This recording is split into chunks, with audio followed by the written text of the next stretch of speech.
First question from Sherrod Blakely. Hey, Josh, how's it going? Well, first off, just welcome to Boston, and just obviously having competed against this franchise for a number of years and a number of different teams. What does it mean for you to be a part of this organization, kind of having a sense of just from a historical standpoint where they're at? And my second question is, what role do you see yourself playing in this team this season?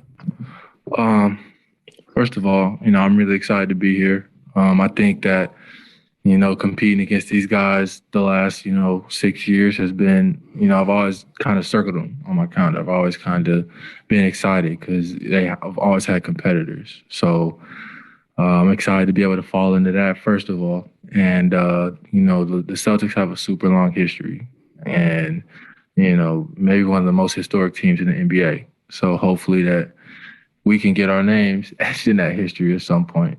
And I see myself kind of as a gap filler.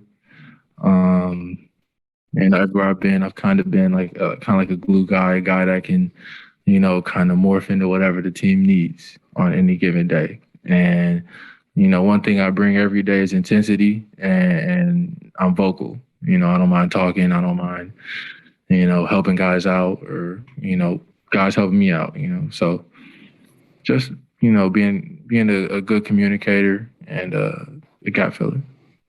Up next, Celtics.com's Taylor Snow. Hey, Josh, I wanted to test your memory a little bit with this question.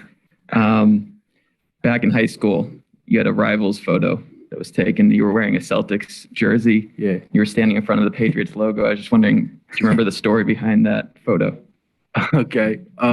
Yeah. So I was in 11th grade. Well, it was the summer going into 11th grade. And I'm from Oklahoma. So I got invited to a top 150 camp in Georgia. And the coach from a team called the Alabama Celtics said, come play with us. We would love to have you, whatever.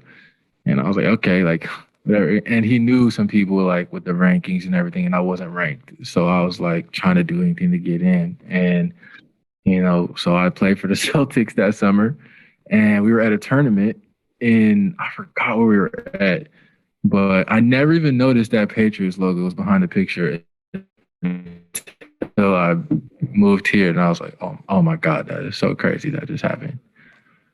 You said what? Seems like it.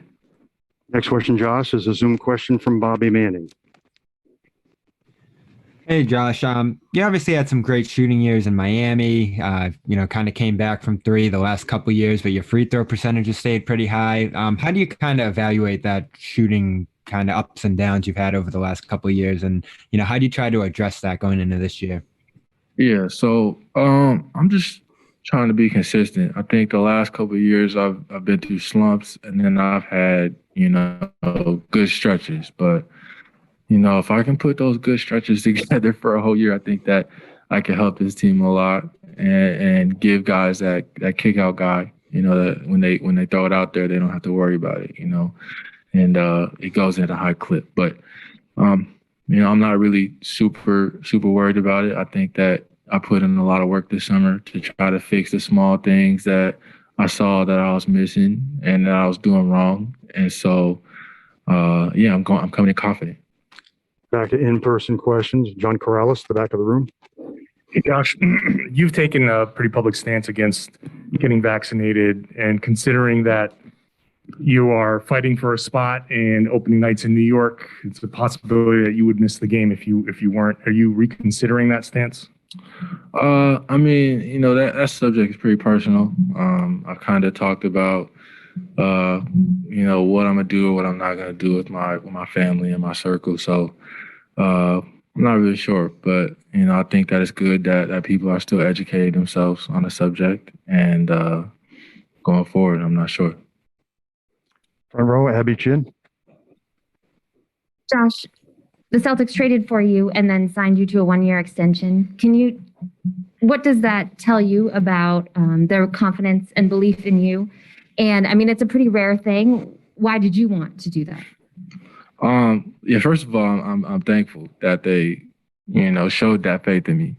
And I just wanted to sign it because, what I said earlier, just seeing how the Celtics compete, seeing how, they kind of build the rosters, I kind of see myself fitting in here. So hopefully in training camp and over the next few weeks and over this next couple seasons, I'll see myself, fit seamlessly into that project. Maybe one more? Yeah, go And then your experience with Ime, working with him in Philadelphia, and how you expect him to change now that he's ahead. Yeah, working with Ime in Philly was great. He's a sharp coach. I think that the way we see things basketball wise lines up.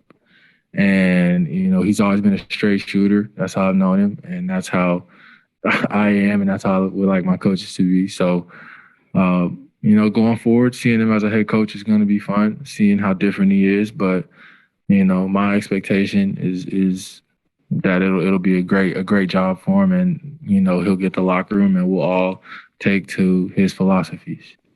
Final question, Josh, from Gary Washburn. Hey, Josh, you've been known as kind of a dog, a tough guy, don't back down. What did that come from? And then what was the experience like last year in Dallas, like kind of trying to blend next to Luka? I mean, was that a tough transition in terms of just a new team and trying to come in there and play a different role? Yeah, I've always, in college, it started in college. So my freshman year, I came into Tennessee as kind of like an athlete. Like I couldn't really shoot, couldn't really create a lot. I was just athletic and kind of like raw talent. But my coach told me, Conzo Martin, he told me that I wasn't going to play. Like I wasn't going to get on the court at all unless, I was the best defender on the team. So going from there forward, I kind of just took that with me wherever I was at. So in my head, I'm not going to play unless I'm one of the best defenders. And I don't ever want to be that weak link. We'll wrap it up right there. Thank you very much, Josh.